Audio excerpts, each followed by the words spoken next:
Hermanos, Dios les bendiga. Seguimos estudiando el libro de los Proverbios, el hermoso libro de los Proverbios, y ya estamos, por así decirlo, aterrizando en tierra. Y empezamos con Dios, con nuestros deberes con Dios, lo que nos pide nuestro corazón, y ahora poco a poco estamos llegando al día a día, a nuestra interacción con el prójimo y con otros prójimos más difíciles que otros. Y esta vez vamos a estudiar el cuarto mandamiento. El cuarto mandamiento con una excepción. Lo vamos a estudiarlo. La pregunta número 62 del Catecismo Bautista dice así: ¿cuál es el cuarto mandamiento? ¿Cuál es?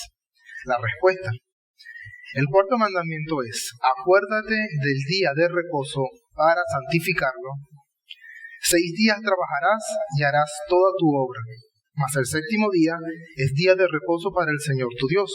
No harás en él obra alguna, tú, ni tu hijo, ni tu hija, ni tu siervo, ni tu sierva, ni tu ganado, ni el extranjero que está contigo, porque en 6 días hizo el Señor los cielos y la tierra, y el mar, y todo lo que en ellos hay, y reposó el séptimo día. Por tanto, el Señor bendijo el día de reposo y lo santificó. El cuarto mandamiento trata con nuestro tiempo de adoración. Es decir, y el tipo de adoración que hacemos en ese tiempo. Es decir, nuestra disposición y el uso del tiempo para adorar a Dios. Repasemos rápidamente de manera muy concisa. El primer mandamiento trata de Dios, el único Dios. Es decir, no tendrás dioses ajenos delante de mí, y todo lo que vimos, lo que eso significa con nuestra confianza y todos los afectos en nuestro corazón. El segundo trata de nosotros hacia Dios. Es decir, no te harás imagen alguna, ni la servirás por medio de imagen. Es decir, no te inventes otra forma de adoración, que es lo que Dios ya dijo. El tercero trata de nosotros hacia otros de parte de Dios. No tomarás el nombre del Señor tu Dios en vano, porque somos imagen de Dios y las cosas que hacemos reflejan eso. El cuarto mandamiento, de manera resumida, trata del uso del tiempo de nuestra adoración. Es 6 días trabajarás y 1 día de reposo especial.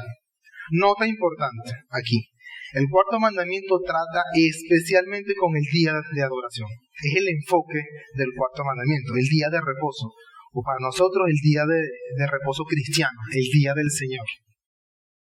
Es decir, establece primero el día y luego el patrón alrededor de ese día. El libro de Proverbios no se enfoca tanto, aunque sí tiene sus indicaciones en cuanto a nuestro corazón para adorar a Dios, no se enfoca tanto en el día de adoración especial, en el día de reposo, sino en nuestra adoración cotidiana. Es decir, cómo usamos sabiamente los 6 días que le siguen después del día de reposo. Es decir, que nos vamos a enfocar en el punto secundario del cuarto mandamiento. El principal es guardar un día, que desde la creación hasta Cristo era el séptimo día, y desde la resurrección de Cristo con el nuevo pacto es el primer día de la semana, el día domingo. Entonces, el enfoque secundario es lo que está en los demás días de la semana, en los 6 días de la semana, en el que también adoramos a Dios, pero de otra forma. Sí, tanto los 6 días como el día especial adoramos a Dios, pero de diferente forma, de diferente manera. En este punto es importante el entendimiento del hombre como imagen de Dios, que ya lo vimos en el mandamiento pasado y todo lo que implica. Sin embargo, hay otra implicación más de lo que significa ser hecho a imagen y semejanza de Dios. Así que le pido un poquito de paciencia para introducir otro punto clave, que es la teología del trabajo. 6 días trabajarás y harás toda la obra de tus manos, y el siguiente día, día de reposo, se dedicará exclusivamente al Señor. Entonces, somos imagen y semejanza de Dios. Hermanos, Dios trabaja. Dios no es inactivo, Dios no es estático. Él ejerce su voluntad y su providencia, que lleva a cabo todas las cosas que Él hace, las va llevando a cabo en el tiempo y por supuesto de manera sabia. Nosotros debemos reflejar eso en nuestra medida. Y no podemos estar en todos los lugares, no podemos hacer todas las cosas, pero sí se nos manda a trabajar. Es el segundo aspecto. Dios no solo nos crea a su imagen y semejanza, sino que nos llama a un servicio, nos llama a trabajar. Es parte de nuestra identidad el trabajar. Dios creó a Adán y lo llamó para servir en el huerto. Él no nació en el huerto, fue llamado para que trabajara, o sea, para expandir, para cultivar este huerto. En un sentido, nosotros continuamos el trabajo de Dios, en un sentido. ¿Por qué? Porque Dios usa medios. Dios obra sobrenaturalmente, pero normalmente usa medios secundarios. Y el trabajo forma parte de esos medios que Dios utiliza para preservar la creación y para llevar a cabo sus propósitos. Entonces, rápidamente, toda la descendencia de Adán nace con el mismo trabajo, con el mismo deber, el llamado a gobernar, a administrar los bienes de este mundo que le pertenecen a Dios, pero que Dios no los otorga para que le saquemos el provecho. Por así decirlo, creamos cultura, una civilización, construimos conocimiento. En ese sentido, reflejamos a Dios. Aquí nace el concepto de trabajo, de lo que es el trabajo. Dios creó el trabajo como parte de la labor natural del ser humano. Estoy haciendo un resumen de muchas cosas porque no es el enfoque principal. Vamos a ver cómo los proverbios nos ayudan a eso, pero es importante tener en mente estas cosas. Dios manda a Adán a hacer este trabajo, pero llegamos al lamentable acontecimiento de la caída. Adán y Eva pecan y fueron expulsados del huerto. Quiere decir que toda la descendencia de Adán ya no está cultivando el huerto de Edén, pero Dios igualmente lo llama a trabajar. Y vemos el momento cuando Dios los expulsa y le dice a Adán: con el sudor de tu frente comerás el pan. Dios lo sigue llamando a trabajar, aunque no por las mismas razones que están en el huerto, pero igual es un trabajo. Es decir, que el trabajo sigue siendo un deber natural de todos los hombres, pero las circunstancias cambiaron, ya no es lo mismo. En el pacto con Noé, que no es un reinicio de todo, sino que Dios limpia gran parte de la maldad, aunque no toda la maldad, y Dios le sigue encomendando a que trabaje, a que lo cultive, pero ya no hay un huerto que expandir, pero sí una tierra que preservar, que es lo que le encomienda a Noé, sobre todo con el aspecto de la justicia y el llamado del hombre como imagen de Dios. Es decir, que el trabajo ya no es el mismo propósito que en el huerto, pero sí con la idea de promover el bien común en la tierra y la ejecución de los propósitos de Dios en justicia y preservación de la creación. Es decir, que Dios sigue usando el trabajo como el principal medio para bendecir a las personas. Es un medio, el trabajo se convierte en un medio para bendecir a otros, bendecir la tierra y para sacar provecho de la tierra, de lo que Dios ya nos dejó. Es decir, es un mandamiento natural del ser humano. A este trabajo se le llama, o por así decirlo, el cristianismo le puso un título, un nombre, llamado vocación terrenal, para evitar el uso del trabajo secular, que da la idea de las cosas que yo puedo hacer sin Dios. Los cristianos llamamos a este tipo de labor vocación terrenal. ¿Por qué? Vocación significa un llamado y terrenal lo que hacemos en la tierra. Nosotros tenemos una vocación cristiana, una vocación espiritual, el que se nos manda a leer las escrituras, a aprender, a responder en fe, pero también tenemos un llamado terrenal. Es decir, que nuestro trabajo forma parte de este mundo que está caído, lleno de pecado, pero también sostenido por gracia. Así que el trabajo está entre esos dos, en un mundo caído, pero un mundo que Dios preserva y que todavía Dios sigue bendiciendo. Entonces, ¿cómo conectamos esto con el cuarto mandamiento? La pregunta número 67 del Catecismo dice así: ¿cuáles son las razones anexas al cuarto mandamiento? Y él responde: las razones anexas al cuarto mandamiento son que Dios nos ha concedido 6 días de la semana para nuestras propias ocupaciones lícitas, su reclamación de un derecho de propiedad especial sobre un 7º día y su propio ejemplo y su bendición del día de reposo. Así que esto nos presenta la división de nuestro tiempo. 6 días para nuestra vocación terrenal y un día para nuestra vocación religiosa especial. En ambos seguimos adorando al Señor. No es que en los 6 días no adoramos y al siguiente sí, no, seguimos adorando, pero de diferentes maneras. En este caso, estos 6 días, por medio de nuestra vocación terrenal, por lo que nosotros hacemos.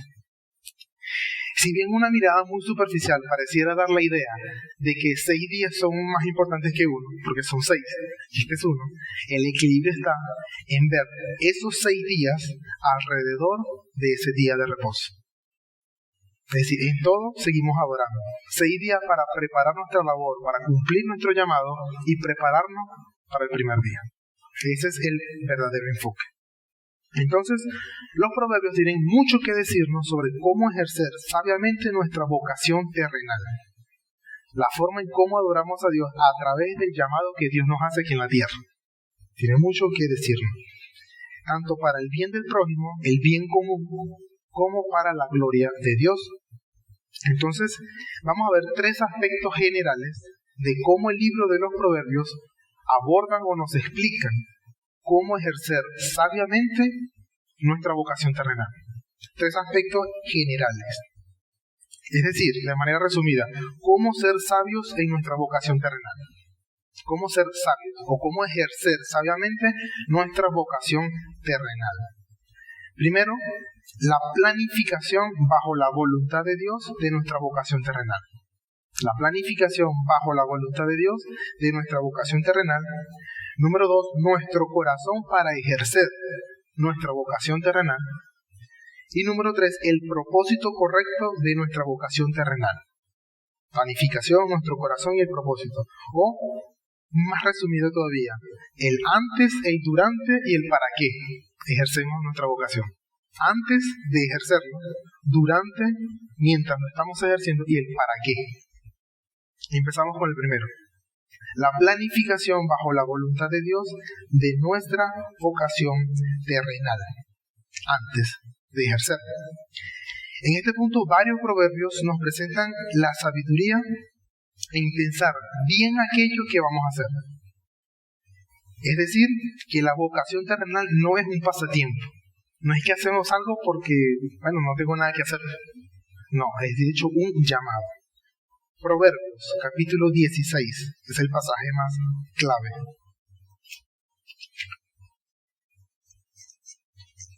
Proverbios, capítulo 16, versículo 3. Ya lo hemos visto, ahora vamos a buscar este enfoque en cuanto a nuestro trabajo.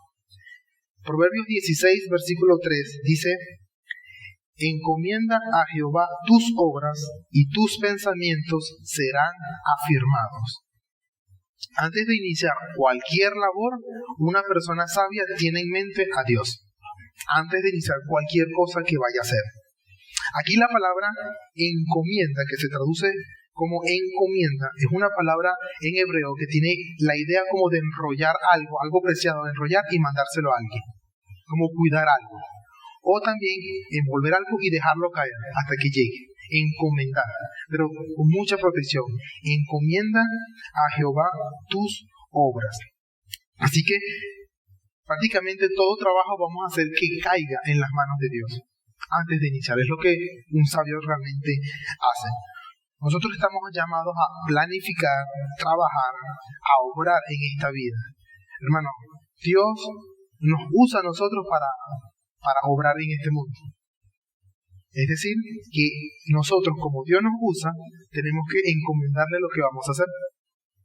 Es decir, Él nos capacita, nos instruye, nos prepara, pero nosotros planificamos, nosotros hacemos las cosas.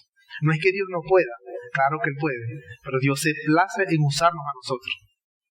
Por eso nosotros lo primero es encomendar al Señor. Así que esto nos pone en perspectiva de quién es Dios, de nuestra labor y nuestra dependencia de Dios.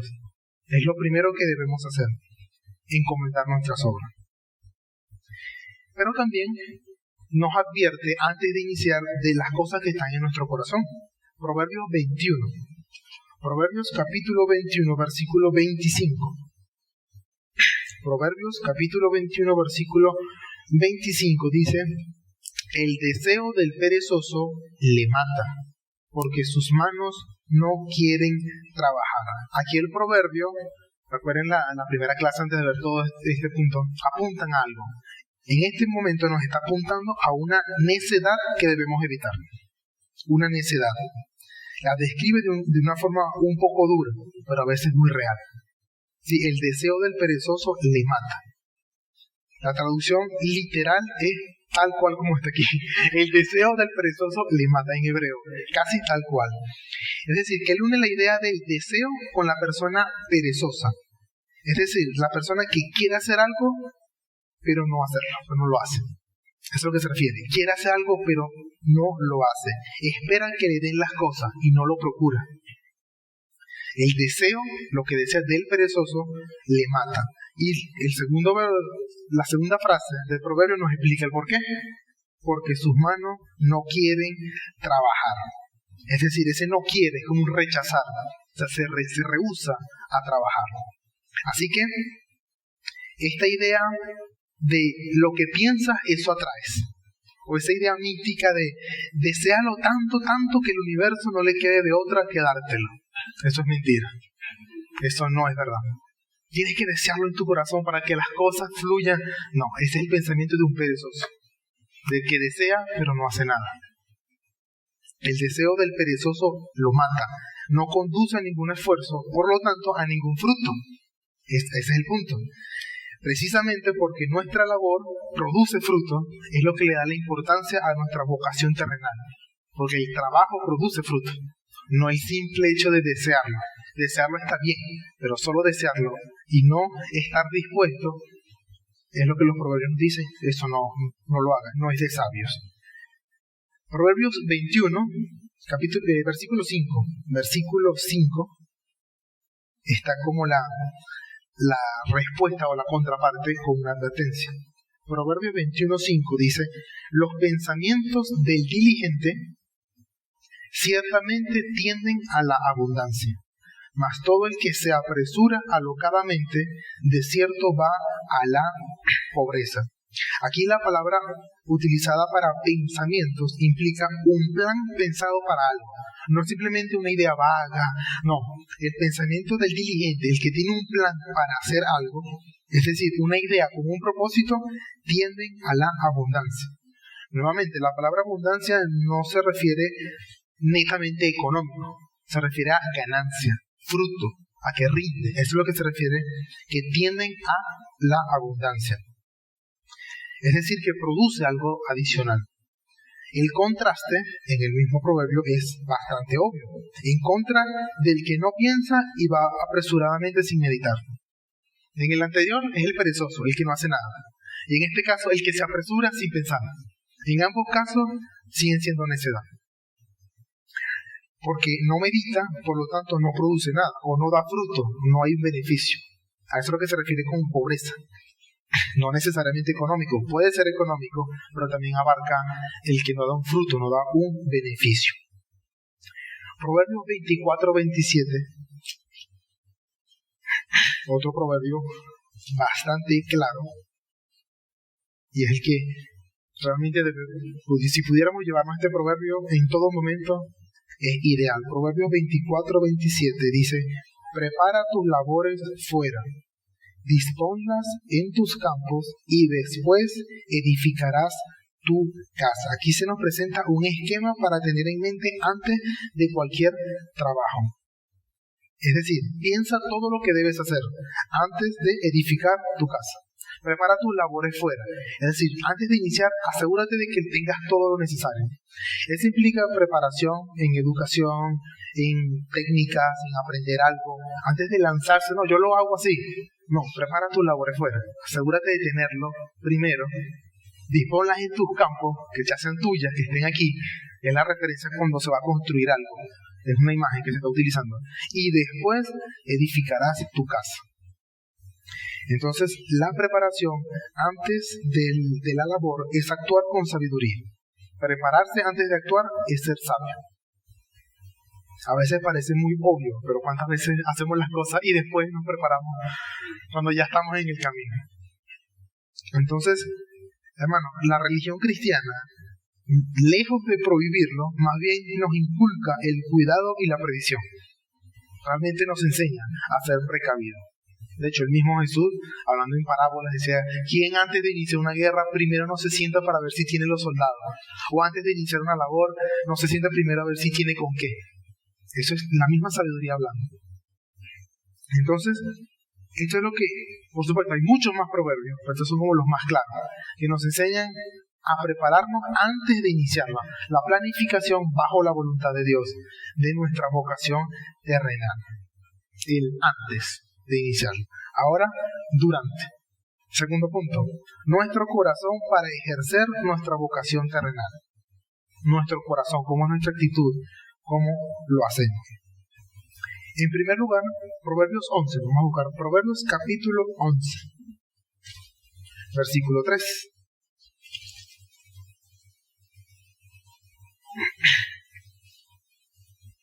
Proverbios 11, versículo 3 dice, la integridad de los rectos los encaminará, pero destruirá a los pecadores la perversidad de ellos. Es decir, el primer punto que se nos enseña cuando ya estamos ejerciendo nuestra vocación terrenal es la integridad y la honestidad.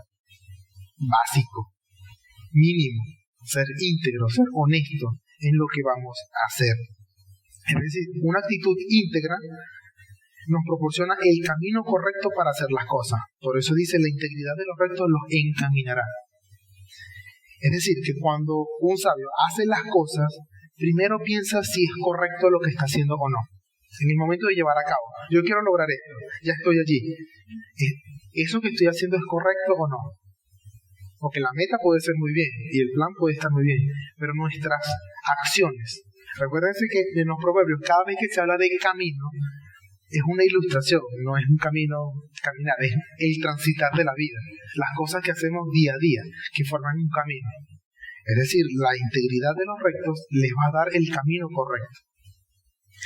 Y, por supuesto, se muestra lo contrario, que es de la perversidad de ellos lo destruirá. Al final, el no hacer las cosas bien, aunque se tenga una meta correcta, no hacerlo bien, los va a terminar destruyendo. Y en segundo lugar, la prudencia en el momento de hacerlo. Proverbios capítulo 13. Proverbios capítulo 13, versículo 16.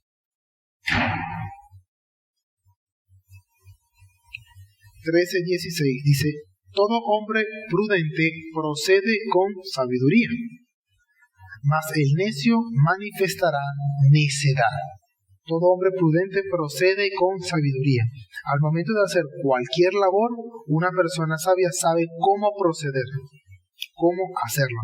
Aquí la palabra prudente, que se utiliza como prudente, se utiliza para hablar de una persona que es astuta, en un sentido, y en otro sentido, que es una persona que se detiene a medir cada paso que da. A eso se refiere una persona prudente, que mide cuántos pasos va a dar, qué va a hacer, y que es astuta, o sea, busca lo mejor, busca la mejor forma de hacerlo. Entonces, todo hombre prudente procede, esta palabra procede, implica el trabajo o la obra que está haciendo. Es una labor que hace para cumplir una meta. Esta palabra es bastante específica porque no es hacer cualquier cosa, es hacer algo con una meta. Específicamente, hacer algo con un propósito. Es decir, no es hacer algo porque me tocó. ¿Qué más da? Me toca hacerlo. No sé qué estoy haciendo, pero me toca hacerlo. No. El hombre prudente procede a hacer las cosas con sabiduría. Es decir, sabe cómo hacer las cosas y está consciente de que las está haciendo. No es que, bueno, espero que esto me quede bien. No, eso no es el proceder que se utiliza aquí. Y el proverbio también expone lo contrario, en la segunda parte. Dice, mas el necio manifestará necedad. Es decir, es el que de boca dice mucho, pero no hace nada. No, yo soy bueno haciendo esto, yo soy capaz de hacer esto, y no lo hace. Aunque se crea muy sabio diciendo un montón de cosas, al final va a exponer o va a manifestar pura necedad. Entonces, antes de estar diciendo el montón de cosas que podemos hacer, hagamos. Que sean nuestros frutos lo que hablen por nosotros y no nuestra boca por nosotros mismos. Es básicamente este proverbio. También nos advierte en contra de la pereza. De la pereza. Proverbios 13, versículo 4. 4 dice: el alma del perezoso desea y nada alcanza, mas el alma de los diligentes será prosperada. Muy parecido al anterior, pero aquí ya está hablando, el contraste que se hace es cuando lo está haciendo, él desea algo, pero por su pereza no lo alcanza. Trabaja, pero no lo alcanza. Y el contraste es obvio. Con el alma de los diligentes, el que ya está haciendo, será prosperado. Bueno, si no se hace nada, no se logra nada. Así de sencillo. Entonces, en otro proverbio, Proverbio 24, nos da otra explicación de esta pereza, de lo que los proverbios nos advierte durante nuestro trabajo. Proverbios 24:10 dice: si fueres flojo en el día de trabajo, tu fuerza será reducida. Ya de por sí, el que es flojo tiene la fuerza reducida, y el que lo es durante el trabajo, su fuerza va a seguir siendo reducida. Es decir, cuando trabajamos, cuando hacemos las cosas, evitemos la flojera en no hacerlo. Si ya estamos trabajando, hay que hacerlo. Hay que trabajarlo. Por eso el primer punto, planificar, pensar antes de nuestra vocación, de lo que vamos a hacer. También nos advierte en contra de la negligencia. No es lo mismo que pereza, pero a veces produce los mismos frutos. La negligencia. Proverbios 12. Proverbios capítulo 12, versículo 27. Proverbios 12, 27. Dice: el indolente ni aún asará lo que ha cazado, pero haber precioso es del hombre es la diligencia. A veces es un poco confuso la forma en cómo está traducido, pero cuando dice, el proverbio está apuntando a una situación absurda. Una persona caza algo, lo más difícil, y no hace el resto. No lo asa, no lo cocina, no lo prepara. Es la idea de lo que nos está haciendo. El indolente, esta palabra indolente se refiere a laxitud, es decir, el que es flojo para terminar algo. Lo comienza pero no lo termina. Eso es, ni aún asará lo que ha cazado. Si este es el trabajo más fuerte, que es cazar, pero no culmina las cosas. Entonces, es decir, que se conforma con aunque sea hacer algo, y ya. Eso no es propio de una persona sabia. Ese indolente también, mucho sustantivo, pero sinónimo de esta palabra es negligente. Pero en otro sentido, se pone a hacer algo, hizo algo y ya, lo dejó ahí. Entonces, lo contrario es, para el verdadero sabio, su diligencia, el cumplirlo, le es de provecho. Es su tesoro, es lo que él quiere. Si ya inicié algo, lo quiero terminar, como tiene que ser. Proverbios 18. Proverbios capítulo 18, versículo 9. 18:9. Dice: también el que es negligente en su trabajo es hermano del hombre disipador. Aquí el proverbio compara la negligencia con un hombre disipador. Esa palabra disipador tiene que ver con alguien que destruye, que corrompe, que daña o que arruina lo que hace. Es decir, él está comparando una persona que es negligente en su trabajo. Cuando dice es hermano, como decir, es casi lo mismo de una persona que lo que busca es destruir. O sea, uno no tiene que estar con la intención de destruir algo para destruir algo. Con el hecho de ser negligente, estamos haciendo lo mismo que era una persona con la intención de destruir algún trabajo. Entonces, este proverbio nos llama la atención a medir cómo estamos haciendo las cosas. Porque podemos hacer el mismo efecto que una persona malintencionada, aunque no tengamos la intención de hacer mal. Entonces, el que es negligente en su trabajo es hermano del hombre disipador, del hombre que arruina las cosas o que busca arruinar las cosas. Entonces, este proverbio, la idea de este proverbio es que así como el hombre no hace nada bueno, sino que arruina y lo daña, así también es el hombre negligente, el que no quiere hacer las cosas que sabe que debe hacer. Entonces, es importante cuidarnos durante nuestra vocación, Recuerden, nuestra vocación es un llamado que Dios nos manda aquí en la tierra. En último lugar, vamos a ver que todos los proverbios en general promueven la solicitud y la disposición. Promueven la solicitud y la disposición. Proverbios 10 versículo 4 es el proverbio más claro. Muchos proverbios hacen un juego de palabras muy parecido a este proverbio. Proverbios 10 versículo 4 dice: la mano negligente empobrece, mas la mano de los diligentes enriquece. Verán, está utilizando como una idea. Cuando hace referencia a la mano, no es literalmente solo la mano. Implica toda la actividad que hacemos con las manos, o por lo menos que podemos tener una referencia que hacemos con las manos. Es decir, cualquier actividad negligente empobrece. Esa idea de empobrecer o enriquecer no es necesariamente económico. Puede implicar cosas económicas, pero no es todo lo que implica, sino más bien aquello que se acumula, que trae beneficio, o aquello que quita, que reduce beneficio o frutos. Es esa idea. Una actividad o alguien que trabaja diligentemente enriquece, produce fruto, cumple lo que tiene que hacer. Y el que hace una actividad de forma negligente, el que no quiere, que sabe lo que tiene que hacer, pero no lo hace bien, más bien lo que hace es reducir, quita, como si estuviera escarbando algo, lo que hace es quitar. Entonces, básicamente, todos los proverbios, hay muchos proverbios que hacen esta idea de la mano negligente, el que es diligente y esos contrastes, porque todas nuestras actividades producen fruto y todas nuestras faltas de actividad producen falta de fruto. Es así. Proverbios 14, 35. Ahora nos mueve desde otra perspectiva en cuanto al trabajo. Proverbios capítulo 14, versículo 35 dice: la benevolencia del rey es para con el servidor entendido, mas su enojo contra el que lo avergüenza. Aquí se nos muestra ahora una perspectiva del que le trabaja a alguien. Nuevamente, muchos proverbios toman ilustraciones para ejemplificar muchas cosas. Imaginémonos un rey que tiene servidores, que encomienda cosas, va para allá, trae muchas cosas.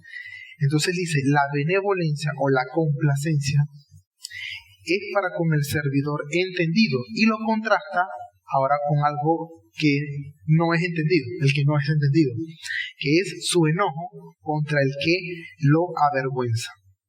Esto se ve más claro cuando trabajamos para otro, que el otro es el que da la cara pública. Por lo general, las personas que atienden público, que pertenecen a alguna empresa. Una persona que atiende a una persona y esté bien agradable, va a decir, oye, esta tienda está bien. Casi nadie se acuerda el trato directo de la persona con que lo hizo, se acuerda del nombre de la empresa. No, esa empresa no, horrible, no me gusta, pero no es que la empresa sea así, quizás fue un trabajador que lo hizo mal y está manchando su nombre. Eso es parte de la negligencia, porque, como dice el proverbio, su enojo es contra el que lo avergüenza, cuando su trabajo termina afectando a otro por su trabajo. Entonces, ¿qué es un servidor entendido? Lo contrario a la vergüenza, que le da buena reputación. Que en nuestro trabajo, a quienes le trabajemos, podamos dejarnos un buen nombre. Eso es parte de nuestro trabajo. Es decir, nuestras acciones pueden dejar bien a otros o dejarlo en vergüenza cuando trabajamos para otros. Y mucho más cuando el trabajo es propio. Cuando uno es el que hace las cosas, uno puede quedar en vergüenza o puede quedar con buena reputación. Proverbios 22, 29. Proverbios capítulo 22, 29. Aquí el proverbio hace como una descripción, apelando a nuestro sentido, a nuestro uso de la razón, a la experiencia. Él hace una pregunta: ¿has visto hombre solícito en su trabajo? Es prácticamente decir, ponte a pensar, ¿en dónde has visto tu gente que sí es trabajador? Ahora de nosotros hacia afuera. Ponte a pensar, ¿has visto hombre solícito en su trabajo? ¿Qué dice? Delante de los reyes estará, no estará delante de los de baja condición. Es decir, la misma experiencia en nuestro día a día nos muestra dónde está la gente que realmente es diligente en lo que hace. Nadie llega a puestos tan altos por las cosas que hace, sino es por su diligencia. O, como también muchos proverbios nos dicen, por soborno, por engaño, pero también advierten el final de esas personas, cuando llegan a esos puntos tan altos, cuando no son diligentes. Pero aquí nos está mostrando, obviamente, una evaluación correcta. ¿Has visto tú un hombre solícito en su trabajo? ¿En dónde lo has visto tú? ¿Dónde normalmente hay personas que realmente trabajan?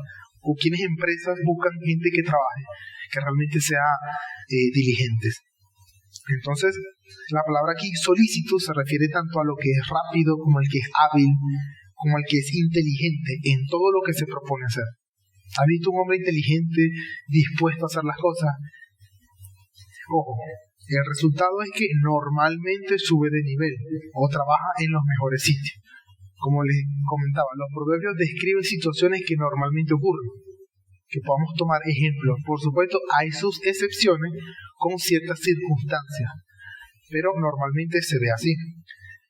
Todo trabajo honesto o todo trabajo bien hecho es digno delante de Dios. Cuando habla de los de baja condición, no significa que esos trabajos no sirven.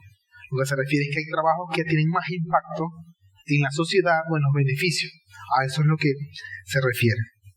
Bueno, de forma resumida, de toda nuestra actitud durante nuestro trabajo, podemos decirlo así: el único trabajo cristiano es el trabajo bien hecho. Es el único trabajo cristiano, es el trabajo bien hecho. Desde el corazón hasta hacia nuestras acciones deben ser bien hechas. Eso es un trabajo cristiano, un trabajo bien hecho. Ya vimos entonces el antes, nuestra planificación. Vimos el durante, nuestro corazón, nuestras acciones que hacemos. Ahora vamos a ver el fin, el propósito. El propósito correcto de nuestra vocación terrenal. Hermanos, el trabajo es un medio para procurar el bien, para hacer de bendición y para administrar los bienes de este mundo. Eso es el propósito de todo trabajo. Esto implica todas las acciones para el sostenimiento propio y del prójimo. Así que en cuanto al propósito correcto, vamos a ver al menos tres principales y una cuarta que todo eso apunta a Dios. El beneficio propio, el beneficio de nuestro hogar y los más cercanos, el beneficio a la sociedad o a los que nos rodean en gran manera. Y en último lugar, el fruto de nuestro trabajo que honra a Dios.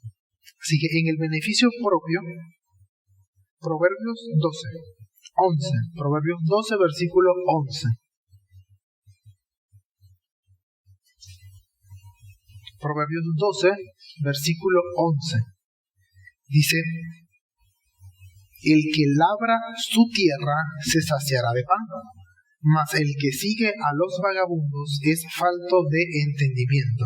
Nuevamente, el proverbio nos trae una ilustración agrícola, porque es la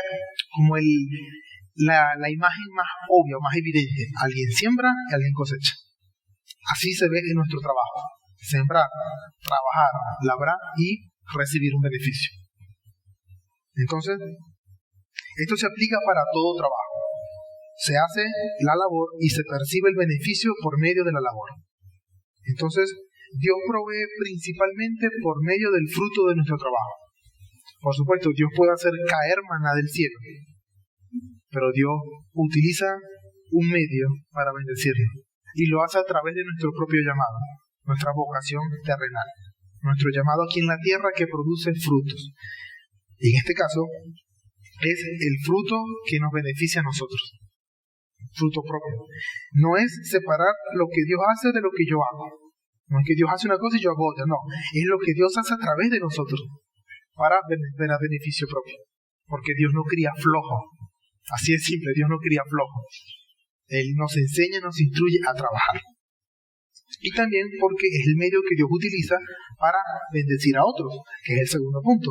El beneficio a nuestro hogar y a los más cercanos, que fue el proverbio que leímos antes de iniciar, Proverbios 27. Este es uno de los pocos proverbios largos o que contienen más ideas en un mismo punto. Proverbios 27, del 23 al 27. Dice así: sé diligente en conocer el estado de tus ovejas y mira con cuidado por tus rebaños. Vamos a detenernos aquí para poder ir entendiendo toda esta idea. Nuevamente, él utiliza una ilustración muy común de la época. Dice, sé diligente en conocer el estado de tus ovejas y mira con cuidado por tus rebaños. Es la idea de presta atención a cómo estás trabajando, qué estás haciendo y cómo lo estás haciendo. Y después nos da una razón, un porqué. Y fíjense lo que dice. Versículo 24. Porque las riquezas no duran para siempre. Claro, nosotros consumimos cosas, gastamos, este mundo se desgasta, las riquezas no son para siempre. No es verdad que si agarramos todas las riquezas del Vaticano y se las distribuimos a todo el mundo, todos vamos a ser ricos. No. La gente come todos los días y se gasta, y se gasta, y se gasta. Y si no se hace nada, volvemos otra vez a como estaba antes. Entonces, es lo que está diciendo aquí. Conoce el estado de tus ovejas, mira cómo estás trabajando, procura estar trabajando, porque las riquezas no duran para siempre.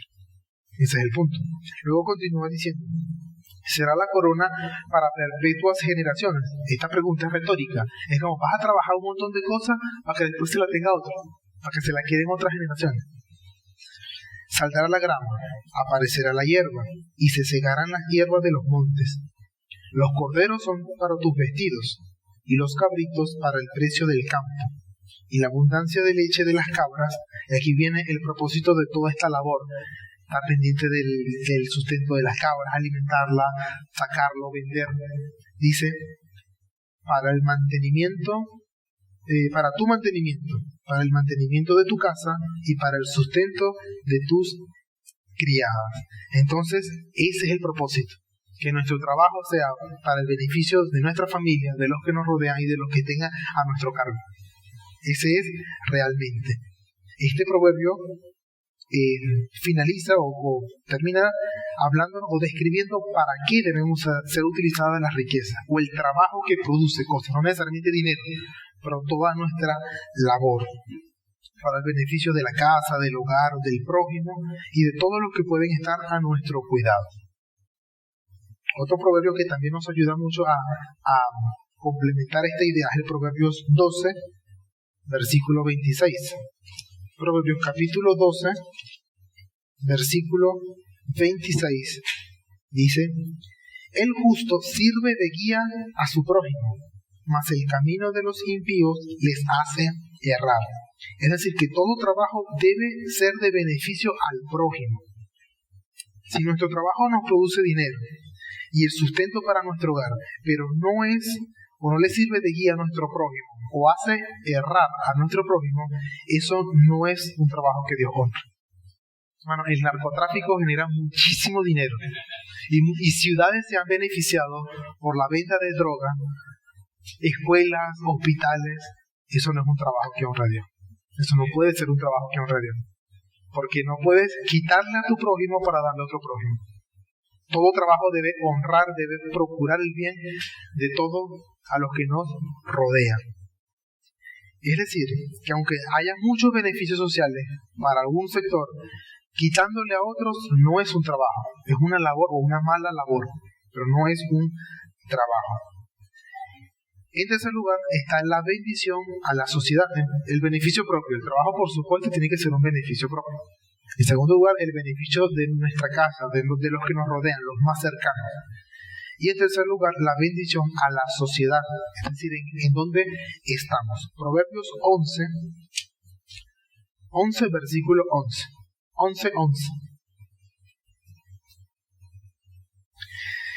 Proverbios 11 dice, por la bendición de los rectos la ciudad será engrandecida, mas por la boca de los impíos será trastornada. Nuevamente, aquí la palabra bendición de los rectos tiene que ver con el beneficio que producen los que son rectos. La ciudad será engrandecida. Nuestras acciones también afectan a la sociedad, las cosas que hagamos. Uno en más grado que en otro, pero todas nuestras acciones afectan a nuestro prójimo y al prójimo de nuestro prójimo y a los que están más allá. Realmente nos afecta. Entonces, aquí esta idea de que por la boca de los impíos será trastornada es nuevamente el que dice cosas pero no las hace. o no ha conocido gente en grandes puestos de la ciudad, del país, que dice que va a hacer un montón de cosas y no hace nada. Bueno, la ciudad es trastornada por esa clase de negligencia. Pero cuando una persona honesta está allí y realmente procura trabajo para el beneficio de la sociedad, se ven los frutos. Se ve lo que realmente tiene que verse. Entonces, bueno, la clave de todo trabajo aquí en la tierra es procurar el bien del prójimo. Esa es la idea, el bien al prójimo. Todo trabajo debe procurar el mejoramiento de la ciudad. No significa todo el mejoramiento de la ciudad, pero sí el mejoramiento en algún aspecto que nos corresponde de la sociedad. Hermano, el autor John Stott, en su libro La fe cristiana frente a los desafíos contemporáneos, comenta lo siguiente sobre nuestra vocación terrenal para el bien común. Y él hace como un juego de palabras con el huerto, como una especie, como si nosotros tuviéramos un huerto que cultivar. No el mismo huerto, pero sí esta idea. Él dice así: cada uno, en el lugar que Dios lo ha llamado a cultivar y cuidar el huerto, debe servir a Dios. Convertir al mundo para Cristo no significa convertirlos a todos en religiosos alienados de la sociedad. Y ser cristiano no quiere decir evadirme de los problemas de la sociedad para refugiarme en un mundo espiritual. Parte de lo que es ser cristiano va por el camino de preguntarse: ¿cómo cultivo mi vocación? ¿Cómo desarrollo mis capacidades? ¿Cómo hago un aporte cristiano a la sociedad? ¿Cómo puedo desarrollar una perspectiva cristiana de justicia y amor dentro de la vocación en la que me ha tocado servir al Señor? Es la fe la que debe impulsarnos a esto, es la doctrina cristiana y el Evangelio lo que debe guiar e inspirar nuestro cultivo del huerto. Y esto nos lleva a considerar el último lugar, y por ello no menos importante, de el para qué trabajamos, el fruto de nuestro trabajo que honra al Señor. Proverbios 3, versículo 9. Proverbios 3, versículo 9. Dice: honra a Jehová con tus bienes y con las primicias de todos tus frutos del trabajo. Honra al Señor. Es decir, que aquí se presenta una dimensión vertical de nuestro trabajo. El trabajo que le da la gloria a Dios. ¿Por qué? Porque cumplimos nuestro llamado aquí en la tierra. Hermano, el Nuevo Testamento reafirma este valor del trabajo. Nuevamente. En Gálatas 6:10, lo tiene que buscar, pero Pablo dice: así que, según tengamos oportunidad, hagamos bien a todos, y mayormente a los de la familia de la fe. Si podemos ayudar a nuestros hermanos en la iglesia, aún más. Y el mismo Pablo fue un ejemplo para ello. Hechos capítulo 20. Aquí me adelanto antes de que el pastor lo comente. Hechos capítulo 20, versículo 34.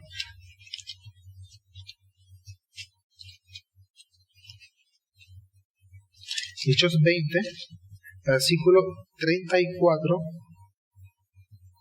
dice: antes vosotros sabéis que para lo que me ha sido necesario a mí y a los que están conmigo, estas manos me han servido. En todo os he enseñado que, trabajando así, se debe ayudar a los necesitados y recordar las palabras del Señor Jesús, que dijo: más bienaventurado es dar que recibir. El mismo Pablo haciendo un ejemplo de por medio del trabajo podemos bendecir a otros. En conclusión, hermano, no menospreciemos nuestra vocación terrenal. No es un pasatiempo, no es algo que nos tocó. No importa qué tanto impacto social podamos producir. Si nuestro trabajo es para promover el bien común, el bien a nuestro prójimo, entonces estamos honrando a Dios. Es decir, estamos haciendo un uso sabio de los 6 días que el Señor nos concedió para trabajar. Y nuestro trabajo tiene por naturaleza 2 dimensiones, una horizontal y una vertical. De manera vertical es un reflejo que apunta al Creador, al Dios que trabaja. Es una forma de adoración. Nuestro trabajo para el bien de otro es una forma de adoración. Y de manera horizontal porque tiene un impacto, una influencia, tanto al prójimo como en la misma creación. Es decir, es un medio que Dios utiliza para el bien. Es un medio. Entonces, entre todos los que estamos aquí hay hermanas que hacen dulces, que hacen tortas, que hacen comida, Si se puede hacer eso para el bien del prójimo, eso vale. No todos sabemos hacer torta. A veces queremos hacer un cumpleaños, algo, necesito a alguien que me ayude. Una persona puede estar allí para servir. Bueno, yo sé hacer esto, te puedo ayudar en esto. Una vocación terrenal. Otros podrán ser vigilantes. Ese trabajo también lo vale. Este mundo es caído. Hay pecadores, la gente se puede robar las cosas. Alguien que trabaje como un vigilante es una vocación terrenal que sirve para el bien común. Otros podrán ser secretarios o trabajar en alguna empresa. Hace falta organizar papeleo, hace falta organizar cosas. Eso es parte de promover el bien común. Eso también honra al Señor. O si el trabajo de cuidar un hogar, la crianza, eso es una vocación que bendice muchísimo a la familia. Las casas no se arreglan solas. Yo antes creía que el lavaplatos de mi mamá se lavaba las cosas sola, porque la dejaba allí y al día siguiente se lavó. Después me di cuenta de que no se lava sola. Todo labor que procure el bien del prójimo vale. Es realmente honroso. Otros podrán estar trabajando, no sé, pintando, construyendo cosas, arreglando una que otra cosa. Hermano, si esa labor promueve el bien común, se está honrando al Señor. No digamos, estoy ahí, no sé, resolviendo, matando un tigrito. No, porque todo trabajo que beneficie a otro es un llamado terrenal, aunque lo veamos muy sencillo. Es al reformador Martín Lutero se le atribuye la historia de una persona que se le acerca y le pregunta, ¿cómo puedo glorificar a Dios en mi trabajo? Y Martín Lutero le pregunta, ¿pero qué haces tú? Y le dice, bueno, yo soy zapatero solamente. Y Martín Lutero le responde, si usted quiere glorificar a Dios, haga buenos zapatos y véndalo a un precio justo. Así se glorifica al Señor. El mismo Lutero llegó a decir alguna vez, Dios no necesita nuestras buenas obras, pero tu prójimo sí. Dios no necesita tus buenas obras, pero tu prójimo sí. Entonces, a la luz de los proverbios que hemos estudiado, podemos hacernos varias preguntas. ¿Esto que estoy haciendo para ejercer mi vocación terrenal es útil? Es lo primero, ¿es útil? ¿O estoy ganando dinero a costillas de maltratar a otro o de dejar mal a otro? ¿Sirve para promover el bien común o el bien de mi prójimo? El trabajo que estoy haciendo realmente le hace un bien al prójimo. ¿Estoy siendo diligente y solícito en mi trabajo? Hemos visto que Dios realmente bendice el trabajo bien hecho. Lo estamos haciendo bien. Este trabajo puede ser un medio que sirva para el avance del Evangelio. Porque todo nuestro trabajo debe honrar al Señor. El que sea. Así sea haciendo empanadas, haciendo arepas. Es promover realmente. O sea, la idea es tener una buena perspectiva de nuestro trabajo. No se olviden, hermano, el único trabajo cristiano, es decir, la única vocación terrenal es el trabajo bien hecho, para la gloria de Dios. No importa el que sea. Entonces, el cuarto mandamiento, secundariamente, dice, 6 días trabajarás y harás toda tu obra. Y los proverbios nos responden, la mano del que es diligente en su trabajo será prosperado. Amén.